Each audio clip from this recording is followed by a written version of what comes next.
আবাৰ বোলে ৰেডি। আচ্ছা ৰাইজসকল বেয়া নাপাব, বেমাৰৰ কথা ক'লে বোলে পইচা নাপাওঁ, সেইটোও বাদ দিছোঁ, বেমাৰ নাই, মানে হেৰি আছোঁ, কৰি খাই আছোঁ কিবা কৰি। এতিয়া অচলা হৈ গ'ল, এতিয়া মানে দালি খাবও পইচা নাই, নিমখ কিনাও পইচা নোহোৱা হৈছে। এতিয়া কেনেকৈ কি কৰি পেলাই চলিম সেইটো ৰাস্তাটো পোৱা নাই। বৰ্তমান কি কৰিলে হ'ব সেইটো চিন্তা ভাৱনা কৰি আছোঁ, উপায়ো নাই। হাজিৰা বন কৰিব নোৱাৰোঁ, ক'ৰবাত যাই পেলাই কাৰোবাৰ ঘৰত হাজিৰাও কৰিব নোৱাৰোঁ। সেই এনেকৈ ধৰি চলি আছোঁ আৰু কি কৰিব আৰু, উপায় নাই।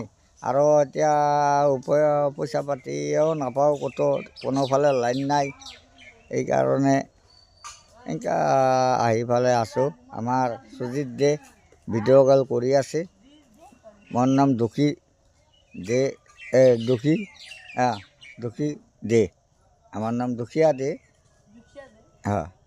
তাৰপৰা কি উপায় নাই, গতিকে হেৰি